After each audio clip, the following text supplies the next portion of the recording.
Hello, everyone. It's Saturday night at 10 o'clock. I'm Chris Weave. I have Pat Doyle with me, as always. Good evening, everybody. Good or evening. At least 25% of the time. Yes, at least 25% of the time. I really need to work at creating a countdown timer that has everything we want, because I still don't have that timing down. So it always flashes to show us for just a split second, and then I hit the other button. I've been trying to get that timing right, and I just can't do that right. Still working on it, huh?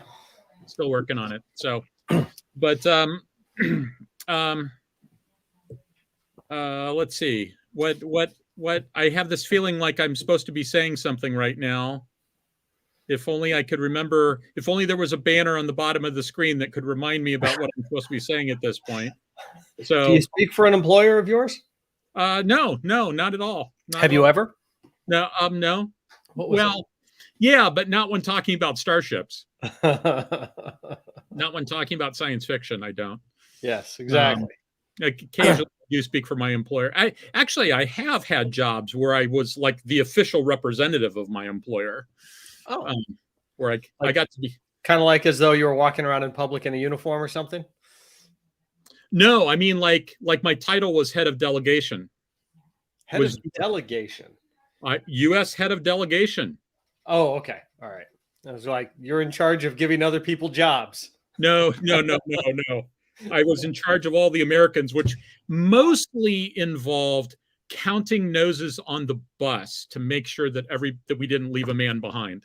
Yeah, it's an underestimated but important thing. Yeah, because if you lose one, it's bad. Yeah, it was one of those things where, like, if something went wrong, I was the guy who's going to have to fix it. That was basically what it was. Yeah. Except for the things that our hosts had to fix, like when the buses on the last day, the buses for some reason thought that they were supposed to like we had turned them loose. So like we come out after the last day of the meeting and the buses are nowhere to be found. Oh. So we ended up like a caravan of cabs taking us back to the hotel. Oh, fun. But it worked out. So in any event, Alec said that he was going to be here tonight to talk with us about join in and sort of produce the show, since Alyssa's not here tonight. But I haven't seen Alec log on, so that's okay. We can go ahead and do this without him. All right then. How was your week? Let's talk a little bit about that real quick. How was your week? You got like 75 inches of snow, right? Oh no, we got 22 inches of snow somewhere. I think it was last weekend, but yeah. So there was a lot of snow blowing and stuff like that, and shoveling to be done. So yeah, I mean that's a little bit of a hobby, is just moving frozen water around and trying to get Goose. Come here.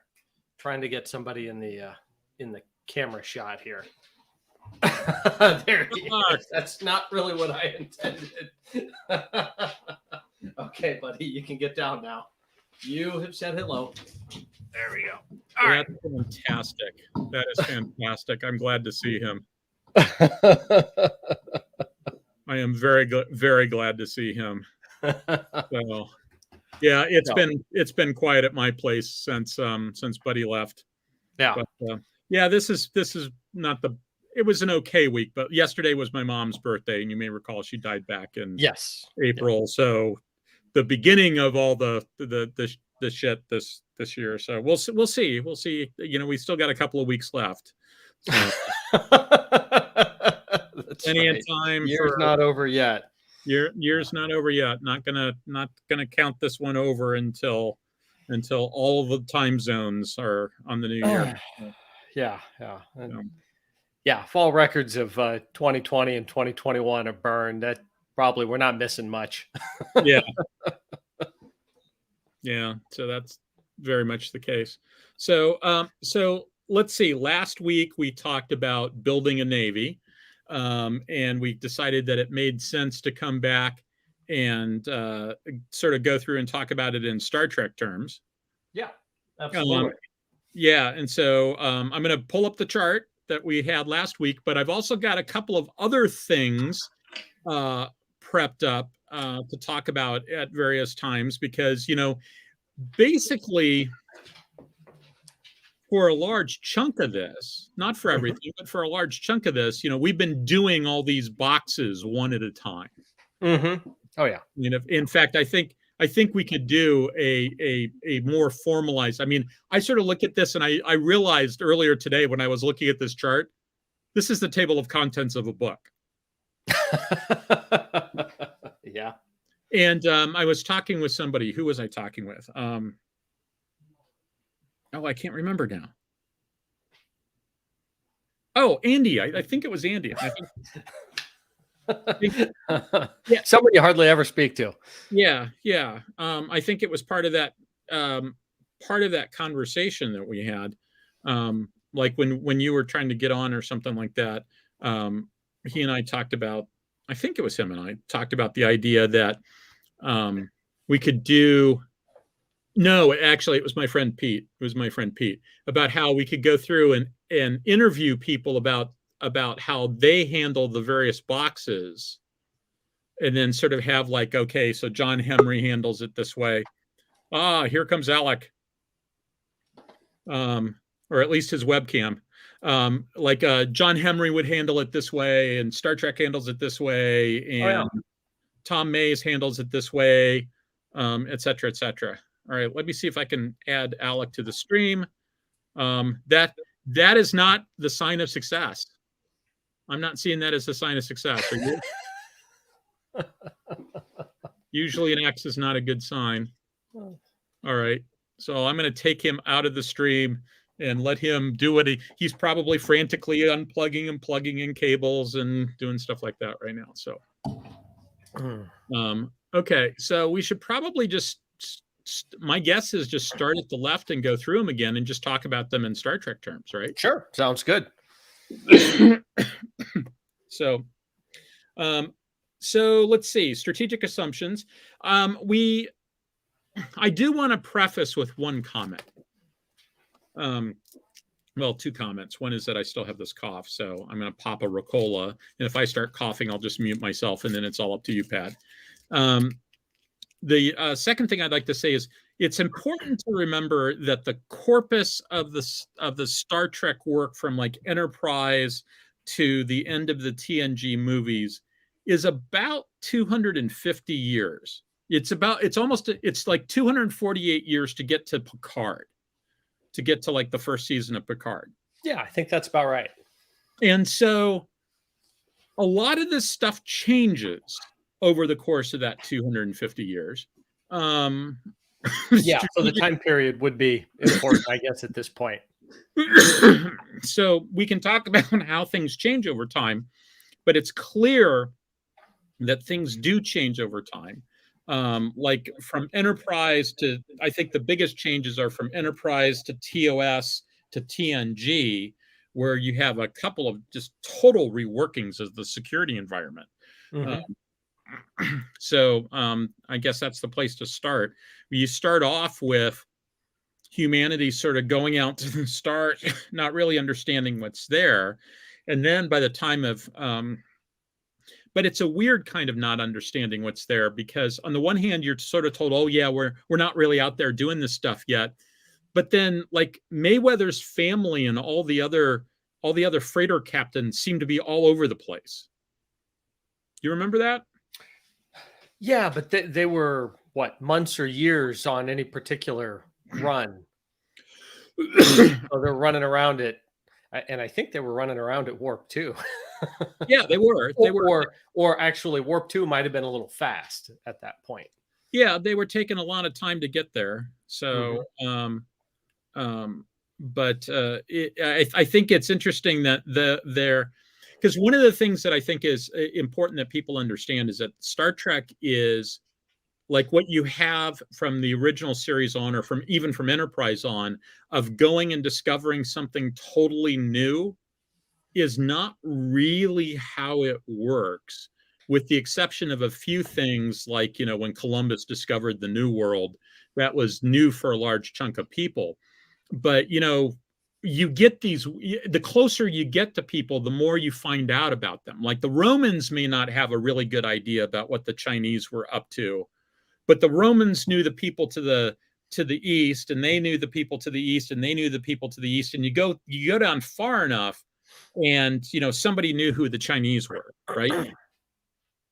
And so I oftentimes say in my what the U.S. Navy taught me about Starfleet talk, that there are no recorded instance of a U.S. carrier battle group discovering a country that nobody had ever heard of before. Right.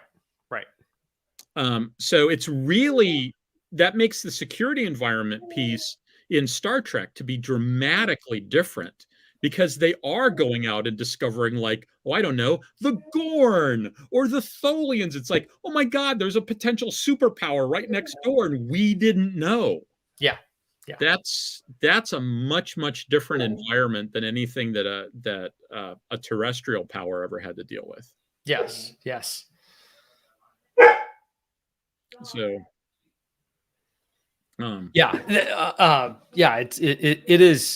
it just means, it just means that they've got to go out, figure out what's out there, so they can, well, ideally trade and be friends, but but that clearly is not always the case in a lot of instances.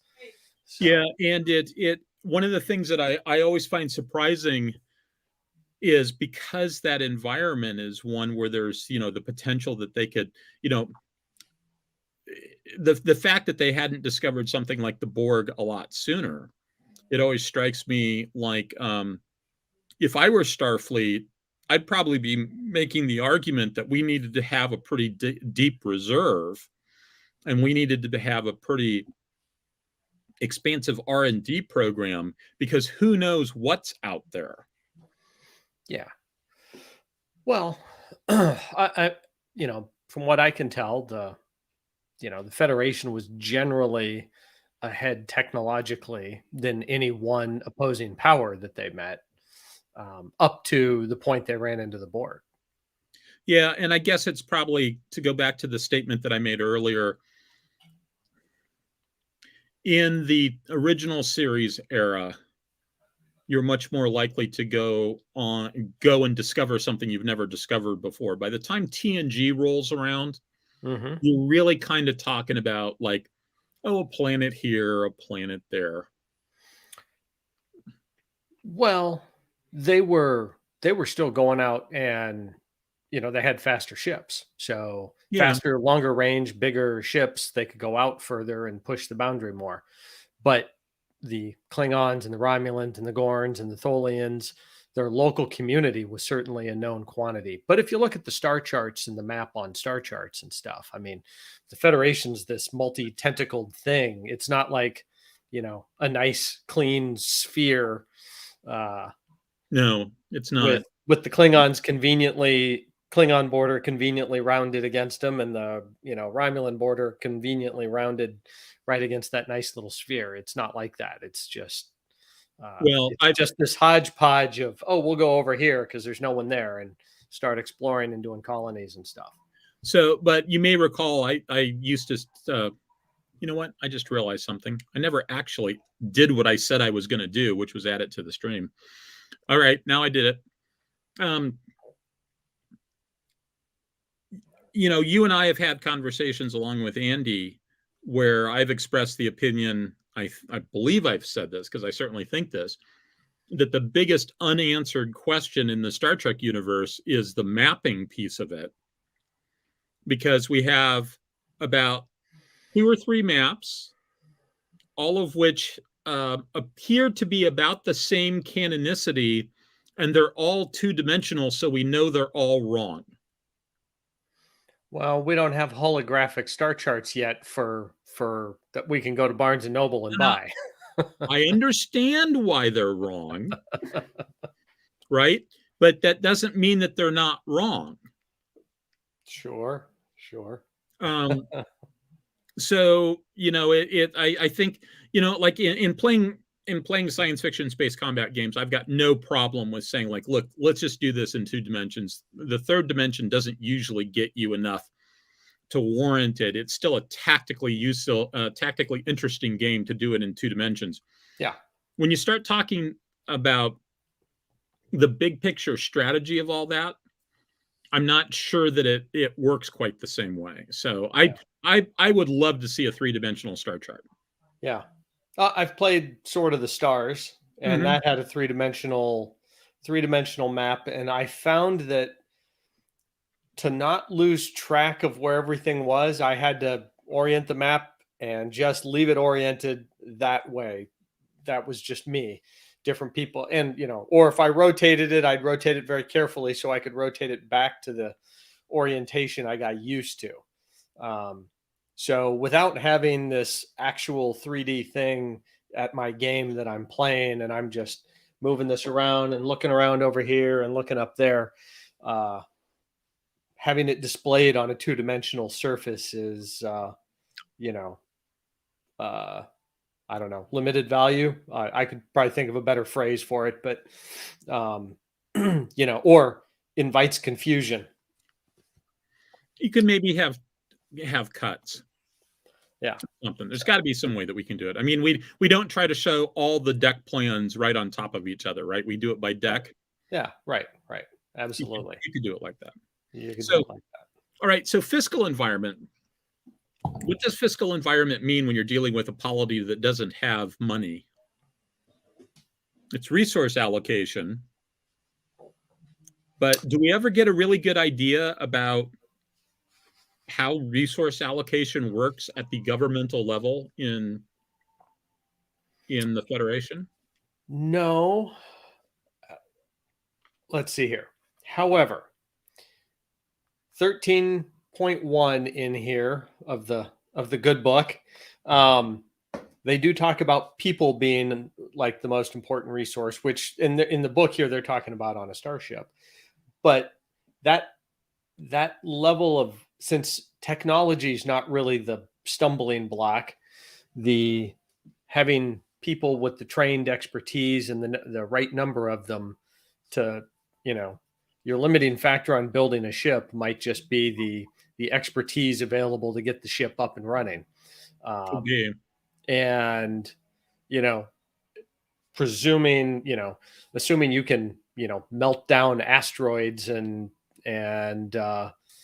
forge that into whatever it is, the basic parts and components you need, or however it is they do it. I would tend to believe that you probably can't just beam a pile of matter and then beam it into the shape of a ship. They're probably not there. Well, maybe, for at least pieces of it, it appears to be the case that certainly you can beam sections and stuff around and that kind of stuff, but but that might not be how you're building it. No, and they use words like castings and forgings and stuff like that for things like warp coils. Yeah. So I would assume, niggly little things like dilithium and antimatter and the expertise required to build and make all these things function safely and reliably. When I assume you've got tens or hundreds of billions of people at your disposal, and the resources from hundreds of star systems, you probably don't have a shortage of basic resources. I don't know, maybe, but perhaps things like antimatter, dilithium crystals, and some key components and stuff like that. So that fiscal environment might simply be a resource allocation, both in personnel and, really highly technical equipment, or difficult to non-replicatable. Is that a word? It is now. Non-replicatable items, because they clearly point out that there are things that they can't reliably do with that technology. So certainly they could build a U.S. aircraft carrier faster than we could, but these ships are infinitely more complex. So we now have Alec has managed to figure out whatever his connection problem was, and so I'm going to go ahead and add Alec to the stream. Hello, Alec. Greetings. Hey, how you doing? So I was actually sitting here, figured that when you were ready to join in, you'd just jump in, and then I saw sent me a message saying, "Do you want me to jump in?" And it's like, well, okay. I listen. I don't want to impose. This is your show, so I'm just the guest. You're the network owner. Okay, I'm going to turn that banner off because it's driving me crazy. So I was just about to say to Pat that, there's always a resource allocation issue. There's never enough. Anybody who's ever watched the college computer department add a hard disk onto the computer network, you can tell how old I am that I'm talking about adding a hard disk onto the mainframe. And it's like, oh, we just doubled the amount of storage space we have, and it's gone in like 2 weeks. Mm-hmm. And they start sending out the everybody has to delete their stuff message again. That's the way that works, right? Human desires will expand to fill to use up whatever resources are available. Yeah. Also known as expenses rise to meet income. Yes. Yes, that is exactly Work true. expands to fill the time available. Yeah, exactly. Yeah. Exactly. So, okay. In some ways, I think we might actually have a better idea about the Klingon fiscal environment, just because we know that they have great houses. Oh, I think this is from a Canon source. That they have great houses that have fleets, and then some of those fleets get allocated to the central government, if I remember correctly. And so we at least have a little bit of a discussion about resource allocation. Yeah. So. But so clearly, even if they don't have money, they're still going to have some limitations on what they're doing. The other thing that occurs to me, just kind of a little bit of mental math and stuff. If in fact, Starfleet by Dominion wartime is a fleet of some 8,000 ships, multiply that by an average crew of 400. Imagine how many people are leaving Starfleet every year. The pipeline, a little academy in San Francisco, that's not going to crew anything. That's nothing. So clearly Starfleet Academy has adjunct places all over the Federation.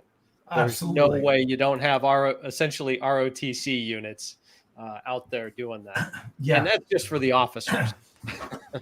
Right. Exactly. And they're mostly officers. Yeah. Well, we tend to see officers more often, but when they're being a little bit more thoughtful in how they're doing stuff, they acknowledge the presence of essentially enlisted folks.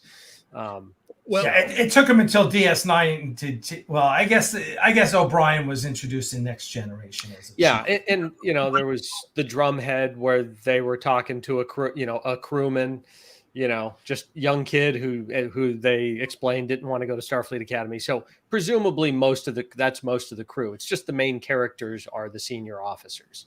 Right. Which is definitely a change from the original series. Because Roddenberry was on record. Now, Roddenberry used to give flippant in-universe answers to things that were really television production questions. Right. And so somebody said something about, hey, we only see officers. And he said, oh, they're all officers because they're all astronauts. Oh, God. Did he really say that? Yeah, he did. Now, let's go back to O'Brien for just a second, though.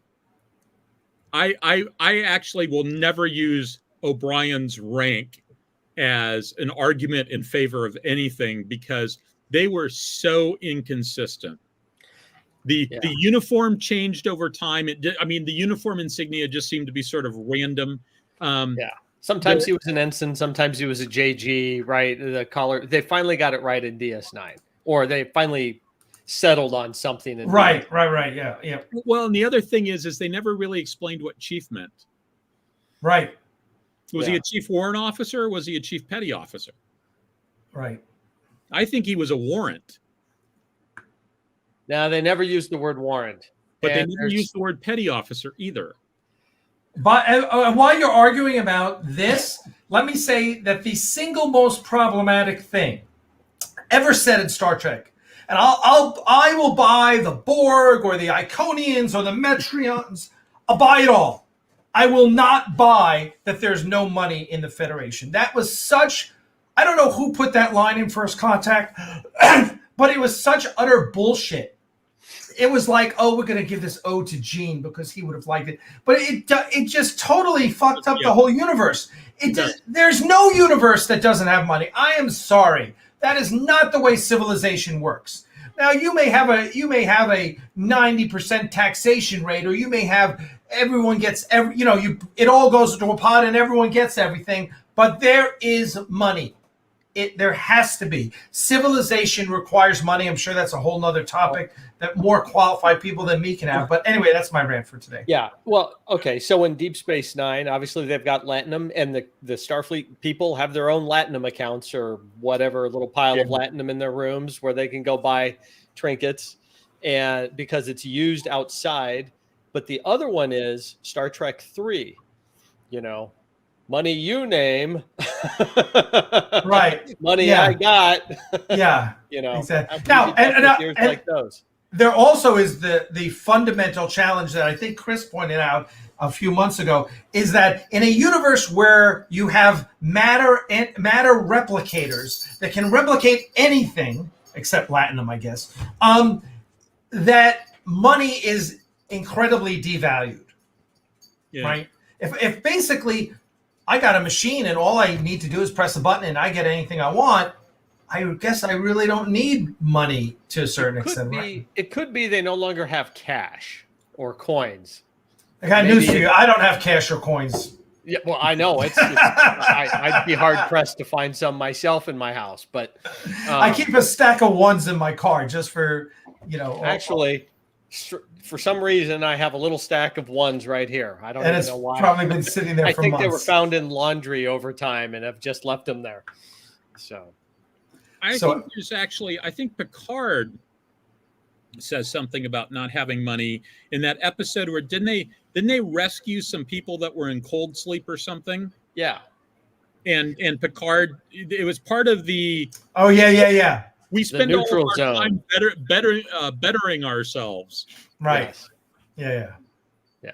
So yeah, I mean the economics of the Federation are all screwed up, and because the economics is such an important building block into something like building Starfleet, right?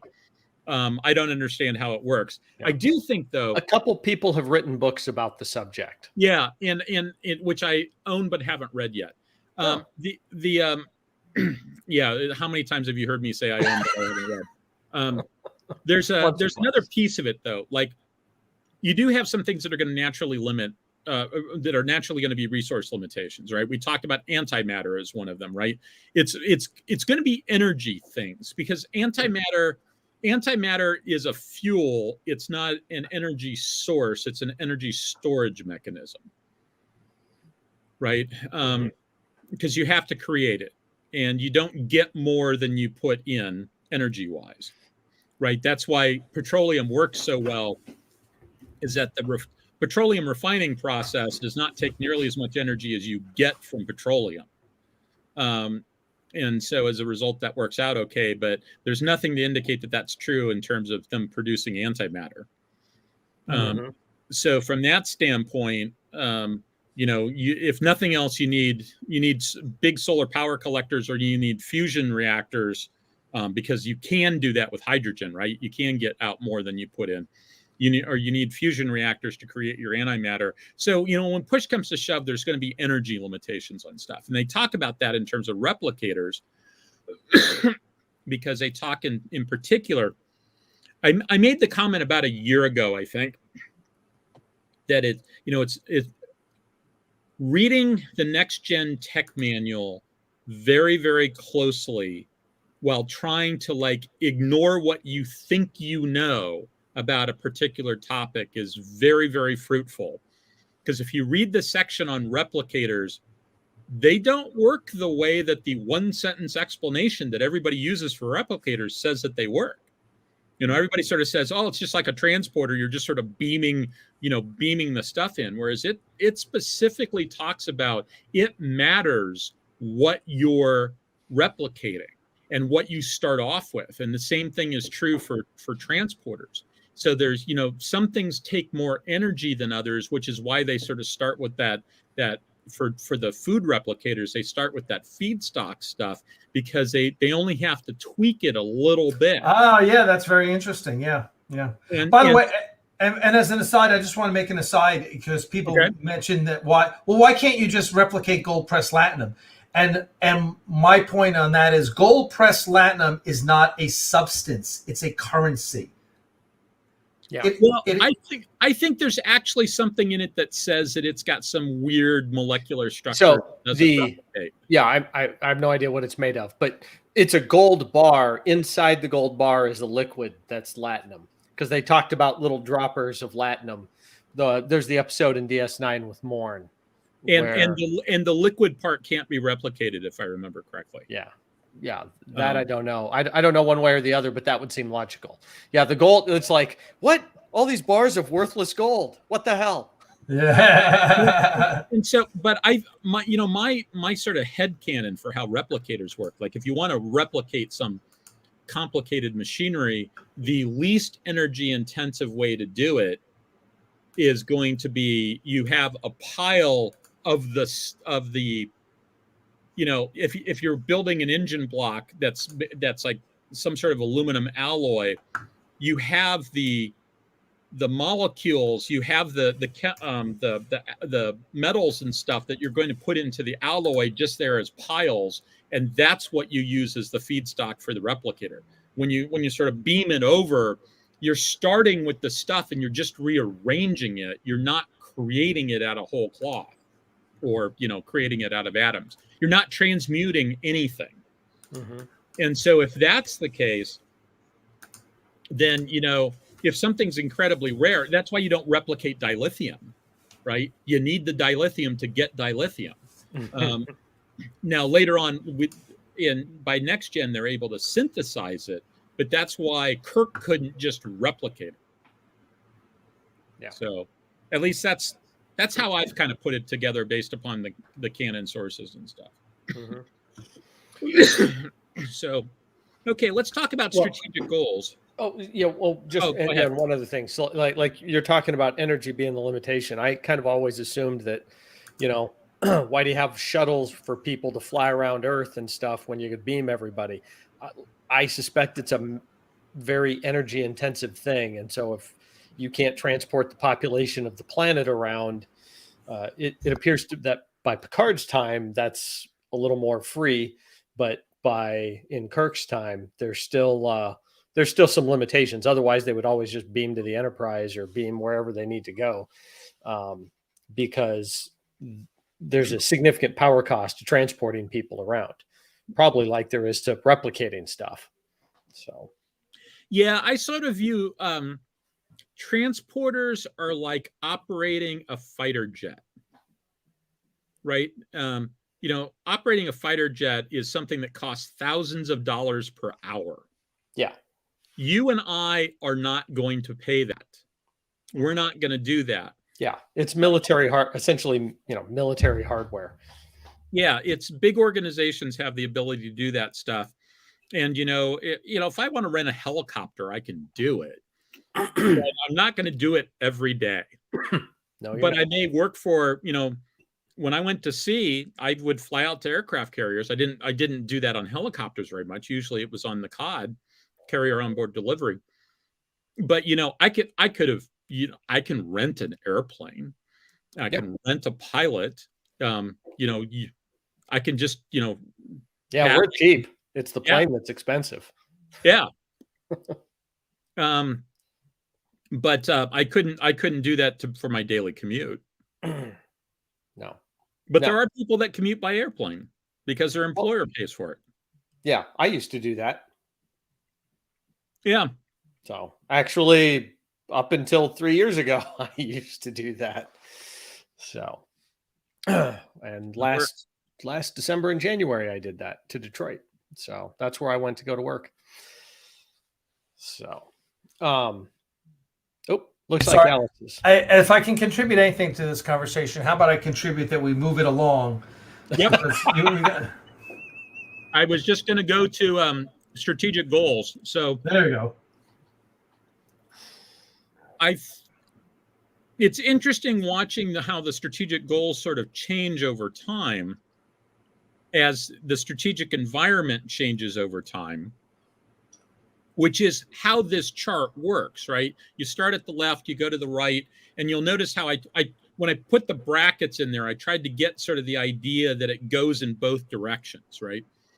Now, usually not very much back. It might go from strategic goals back to fiscal environment. Although for those environmental ones, there's not a whole lot of back brief there because those are more like descriptions of how the world is.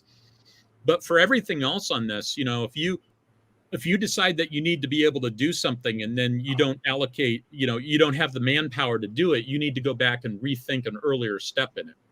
Mm-hmm. But we see the strategic goals change over time. When the Xindi come and attack the Earth, all of a sudden we went from, hey, let's just go explore to, no, really, we got to go stop this. This is our number one strategic problem. So they threw one ship at them. Yeah. We only got one ship to do it. They only had only ship in the quadrant. Yeah. A recurring theme. We later, the Klingons were part of the security environment that we had a strategic goal of not losing to the Klingons. The Romulans came and went over time. The Cardassians, the Dominion, the Borg. Every time one of those guys shows up, it probably changes their strategic goals. Yeah. So, the impression is in Kirk's time, they had the Klingons and the Romulans kind of came across the border and, hit some of their border outposts. And then the Klingons and Romulans exchanged technology. So, presumably there were some admirals at Starfleet Command who are a little concerned about that and whether they'd be, how much trouble they could possibly be in as far as both sides, truly teaming up. But as we can see, the Klingons and Romulans really don't like each other. So that alliance was never not going to last too long, but probably presumably it gave the Romulans some better technology. So, and as far as strategic goals, it seemed like expand. I mean, I think by Kirk's time, they were in an expansion period to the best that they could. But they always had to be wary of the Klingons, had to leave enough, couldn't put everything into expansion because you got to watch the Klingon border. Yeah, and there was also a very explicit, they didn't want to start the war with the Klingons. So it kept getting hotter and hotter over time until the Organians stepped in. But you never got the impression that their goal was to start a war. Mm-hmm. You got the impression that their goal was to sort of like prevent it from happening if they could. Right. So. Which the Klingons never really bought the sincerity of that. And if they did, they just see them as weaklings. So, yeah, well, I mean, it was so alien to the Klingon way of doing things. Yeah. The Klingon Empire is all about conquering. Yeah. Yep. Which, there's this sort of weird undercurrent in the Federation, and especially about the Federation Klingon alliance, where it's like, the Klingons are who they are. And the Federation at some level has to just sort of decide it's going to be okay with the Klingons potentially going and conquering people, just as long as it's not in Federation space. Yeah. Right? So but it's an internal matter of the Klingon Empire. Yeah. Which the Prime Directive seems to apply.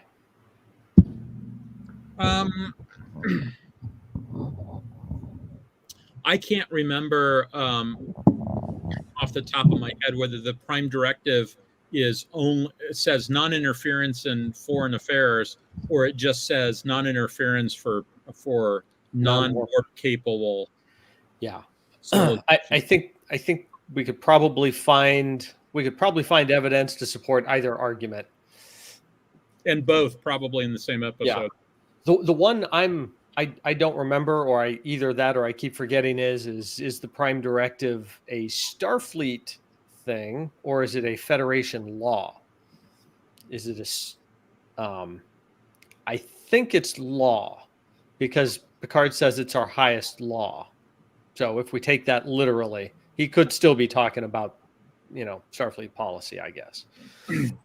Because you've got to imagine that there are do-gooders somewhere in the Federation who think, hey, we should be preventing these horrible disasters from happening to these poor people out there. That's got to be, there's got to be an enforcement mechanism, or terrorists out trying to muck around with the way things ought to be. I don't know. I got to believe humans don't tend to agree on a lot of stuff. So do-gooders out there causing trouble. Yep. Okay, let's move talk on. about service roles and missions. So roles are generally like a service role for the Air Force might be that it's the flying service, right? They're all about airplanes and they're focused on air type stuff. And then a mission is something much more specific than that. It would be like big wing tankers to refuel airplanes. It would be strategic bombing. It would be the missile force. It would be close air support, those sorts of things, strategic reconnaissance, all that sort of type of stuff. I've made the argument in the past that I think that Starfleet, the best analog for Starfleet is probably the U.S. Coast Guard, with NOAA thrown in, National Oceanographic and Atmospheric Administration thrown in. The the Coast Guard always had 5 canonical missions, and they were national security, law enforcement, maritime safety, maritime mobility, which is like icebreakers and buoys and stuff like that, running ports, things like that. And then natural resources, which includes both fisheries and pollution type stuff. You'd add in, on top of that, if you add in some survey and diplomatic side stuff, I think you pretty much have the, something that looks a lot like Starfleet. I mean, they obviously don't have, my guess is Starfleet doesn't do a whole lot of fisheries enforcement. But aside from that, I think that's kind of what they do, right? They're mostly about exploration. They're mostly about diplomacy, etc. But every now and then they have to armor up and go fight a war. Well, you mentioned the fishery thing. It occurs to me that there's probably got to be planets that have to be protected from random people plundering them, whether because it's a low-tech society or it's just a resource-rich place and they haven't gotten around to it, but they haven't gotten around to colonizing yet. But maybe there's something on that planet that people would want or to, Yeah, there's potentially the dark side of Picard's little speech about, we're trying to better ourselves. It's like, we're all like super go-getters. And so, you've got the rapacious people are just like going to go and be go-getters too. Mm-hmm. But the more I think about that little talk that Picard gives, the less useful it is. It sort of gets in the way of a bunch of different stuff. But so I think that, like the service is going to Starfleet's going to have to be prepared to do all of those roles and missions, but clearly some of them take precedence at any given time, right? Yeah. When you're worried about the Borg or the Cardassians or the Dominion, then you start thinking more in terms of military stuff and dedicating resources to that. I've always wondered about how much how many hulls Starfleet has in reserve. I mean, we talked a little bit about, like, when do you make the decision to get rid of a class? And, my own personal belief, the reason why we see so many Excelsiors and Mirandas and not very many ambassadors is that at some point they sort of decided that we want to simplify our logistics and maintenance train by cutting back on something, and we don't have enough. We built so many of the older things that we don't have enough of the newer things to take up the slack. So if we're going to cut back, we have to cut back on the newer things, right? Mm-hmm. And empirically we've seen that, right? We didn't build enough B1s. We've got a shit ton of B-52s. The B-52s are going to be flying longer than the B-1s are. The B-52s are going to be flying longer than the B-2s are. You see the same thing with missiles. We got rid of the peacekeepers. We built brand new missiles, and then we kept them in service for 15, 20 years, and then we decommissioned them.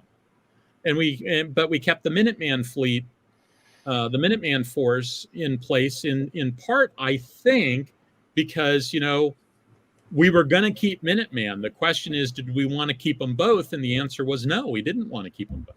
Mm-hmm. So I wonder what happens to old starships in this universe. Yeah, it's a good question. It's also, it could also, and I agree with you, could also simply be a thing. I mean, when you look at the history of we talked about it recently, Air Force fighter jets and the Century series and how fast they were changing. Yeah. Right. But they were changing so fast, but we still were flying Douglas Sky Raiders in Vietnam, right, for close air support. Yep. And it's the same analogy, could be the same analogy potentially for Starfleet. There was just a reason to have Excelsiors and Mirandas around because they were the Mirandas are like the Liberty ship of the freaking of Federation. Yeah, we cranked them out like sausages. And I also think that, the other thing that Pat and I talked about during that episode was that it appears to be the case. So we know that this is really because of the model makers, having a limited budget, etc. But in canon terms, it appears to be the case that what Starfleet engineers would do is like they would come up with the next generation of starship parts. Mm-hmm. And they would start talking about how can I rearrange these parts, right? So you end up with the Miranda looking an awful lot like Constitution or Enterprise class or whatever we decided that thing was called, the refit Enterprise. It ends up looking an awful lot like it's made out of those parts with a different mission. And so it ends up looking a little bit different, but it's the same set of parts, right? Like a nebula in a galaxy. Yeah, like a nebula in a galaxy. That's it. So I always had the opinion that, like, we don't really see ambassador parts show up a whole lot. Maybe a little bit. We don't see Excelsior parts show up really at all that I can think of off the top of my Centaur head. class. Well, and now the Centaur class is unusual because it is literally a kit bash that couldn't exist in the Star Trek universe because it's an Excelsior engines with a Reliant roll bar from different scale models. So technically the roll bar, while it looks like it's a roll bar from a Reliant, in universe it's like it's a 3 bigger times the size of a Reliant roll bar. Well, if you can press the I believe button on what FASA did with the bird of prey, you can press the I believe button. Yeah. I know that's the worst example. But I think the thing that we don't see enough of, which I agree with you, is like the Excelsior, when they realized transwarp wasn't going to work, they should have had different engines. They should have retrofitted with different engines, but we kept the same engines, just said, they're standard warp engines now, right? Really? Is that the way it worked? But, it would have made sense if the engines, a better example is simply the Phase 2 Enterprise. If you look at what the Phase 2 Enterprise was, it was a Constitution class from TOS with different engines. Literally just different engines. Yeah. Yeah, it would. Phase 2 is such an interesting idea. And it was interesting that they then recycled a bunch of those scripts for TNG. So a bunch of those scripts were hanging around for a long time. But yeah. Well, someone up here earlier, I thought, oh yeah, TJ, he had mentioned, you know, the reason we don't see ambassadors is it's the Mirandas and the Excelsiors are out, you know, delivering the mail and whatever other buoy tending and whatever other little, you know, within the Federation border jobs, but the ambassadors are still out there exploring. It could be. That could be.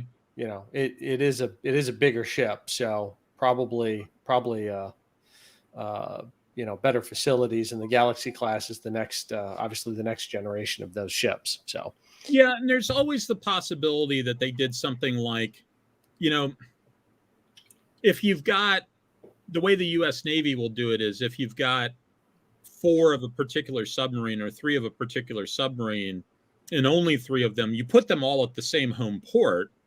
It's because it makes your logistics easier, right? Yeah. From a parts standpoint. And so it could be that, you know, the reason we don't see ambassadors is they're over on the other side of the Federation, sort of heading in that direction, and they're all based together because it's easier for the depot system to maintain them that way if they're all over in the same area. Mm-hmm. We just don't see them for the, you know, it's like in Lord of the Rings, you don't really have an idea of what's going on the other side of Mordor. Could be that there's a whole bunch of interesting stuff going on over there, Mm-hmm. right? But you don't see it. So that may be where the ambassadors are too.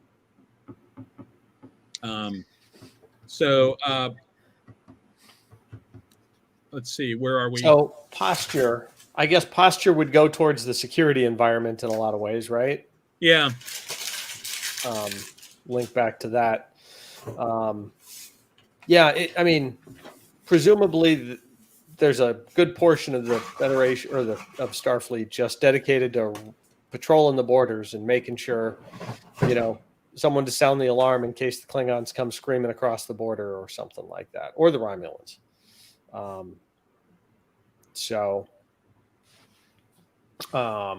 And I think it's your, you know, I think it's your newest heavy cruiser, you know, your newest exploratory ship.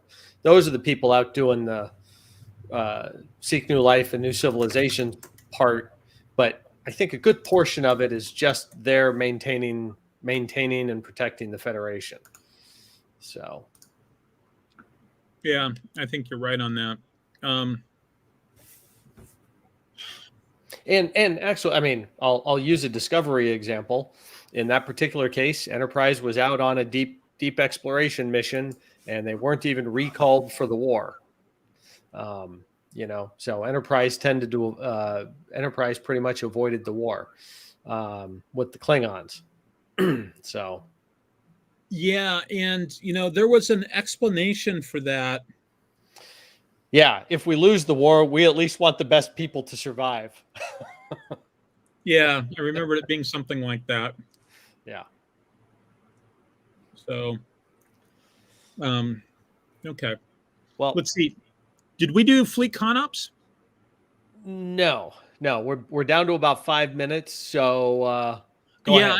I'm thinking we should finish off with that column. And then the right answer is to do the rest of it the next episode. Sure. Okay. So fleet con-ops, the Federation seems to be pretty forward-leaning, right? They've got lots of exploration ships out. We talked a little bit in the episode where we talked about explorers versus non-explorers. And so it seems like you've got the ships that are really sort of designed for use within the Federation and maybe fighting the war, and versus the ships that are designed to go really fast and go out and explore. But that concept of operation seems to be that you sort of deal with whatever you can deal with locally when you need to deal with it. Does that track with your thinking on that, Pat? Well, explain to me what you mean. You just whatever problem you have, just whoever's on scene is dealing with the problem, or Yeah, and sort of goes and does what they need to do. yeah. I'm reminded of that episode in Balance of Terror. I'm reminded of Captain Kirk sending back the message that says, "I'm about to start a war. Are you guys okay with that?" Yeah. And they come back like some amount of time, like at the end of the episode, and said, "Yep, we're good." Yeah. Presumably, they must not have had any subspace, whatever relay stations or satellites out there, because in Enterprise we see them. Their communication system wasn't fully established. Because in Enterprise, we see that they were out dropping those things, trying to, so they could talk back to Earth. And then somebody came along, destroyed the little satellite, or sorry, the little communications relay, subspace communications relay, and suddenly they couldn't talk to Earth anymore. So, presumably, without things getting boosted, your subspace communications don't work too well, or they're slower. Yeah,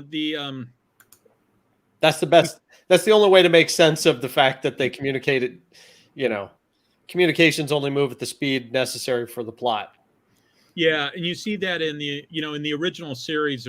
There's a comment about how it's going to take 2 weeks to get a reply back from Starfleet Command on some particular time when they send back a message. Well, and it could be that 2 hours of that is transmission time. The rest is it going up and down the chain of command and people not making decisions. The implication was, in fact, they maybe even said it. They were 2 weeks in subspace away. Yeah. And so it was going to take 2 weeks. 1 week there, 1 week back. Whereas later on in the show, they're having real time VTC Zoom calls with higher headquarters. So. Yeah, so I kind of think of that as in proximity, if they're in proximity to their subspace communications net or something like that. It could be something along those lines. There might be a better idea out there, but that's the best I've got so far. That would be an interesting hypothesis to sort of have in the back of your mind while rewatching those episodes. Yeah. Try to get an idea of like, where were they? Yeah. How far off the beaten path were they at the time? Yeah. Yeah. If you go with star charts, they're not actually that far from anybody at Balance of Terror. But that the writers probably weren't assuming the star chart book being written 50 years later. So they might have assumed they were farther away. Wasn't Balance of Terror the episode where they say phasers, but what we see are photon torpedoes? Yeah. So, I mean, the number one rule of Star Trek is you have to remember it's a TV show, and there are times where you just have to. They were very early it was the 14th episode, so they hadn't worked everything out yet. So so it's consistency is the hobgoblin of little minds. Mm-hmm. There are times where you just have to sort of paper it over because it's not going to fit together, and trying to make it fit together, that way madness lies. So I think sometimes you can, but yeah, I hear you. All right. Well, so folks, we need to have a quick conversation about whether we're having a show next week, which I believe is Christmas. That's God, yeah. Yes, it is, isn't it? Is it really? I had not even only barely cognizant of. Well, I will not be available. Yeah. Not that you need me. I'm going to assume that I am not available. That would be the safest assumption. Probably have a Christmas break here. Yeah, and I think that that's actually probably the case for me too.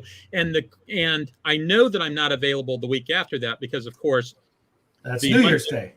Is New Year's Day, and I'm actually going to go and do some gaming. I'm going to DC, and the plan is to I'm going to a Hogmanay celebration on Friday night, which is Scottish New Year. Oh. I will not be wearing a kilt because I am not Scottish, although people are trying to get me to wear a kilt, but I'm not going to. But I'm going to go do that. And then on Saturday and Sunday, I'm going to spend all day gaming with friends that I don't get a chance to see very often because of COVID and because I moved away. So I think we're talking about a 2-week hiatus. And actually, yeah, 2 weeks, and then I'll be at my brother DeLon's house, I guess. DeLon's now just learning about this, because I should be back in Iowa for that week, because then the next, that Sunday, I will be flying back to Vegas, and I won't be available the week after that. Okay. So I think that boils down to, check my math, no show next week, no show the week after, then a show, then no show. Yeah, I'm on vacation on January 8th, so I am unclear, but in theory I should be available, but I don't know. In theory and practice are the same. In practice, they're often not. Correct. That's a very, very succinct way to put it. Yeah, well, it's clearly, we're not talking to the right person to find out if you're available in that day. We need to be talking to Linda. Right. So, okay. All right. So I think we got it settled down. We know kind of what we're doing. By the way, I don't know if everybody can see the shirt. It says Cheddar Monk, lawful good in theory. It's from I'm trying to remember what it's called. It's a online comic that's all screen caps from Star Wars. And as part of the voluminous backstory, he explains that they're Jedi Knights, etc. And the guy can't keep it straight, so he keeps saying Cheddar Monk. Oh. All right. Well, thanks, guys. This was great, as always. Merry Christmas, everybody. All right. Talk to you later, everybody. Have a good one. Merry Christmas, everyone. See ya. Who's taking us out? Where's the off button? Where's the off button? I'm just a guest here, you guys.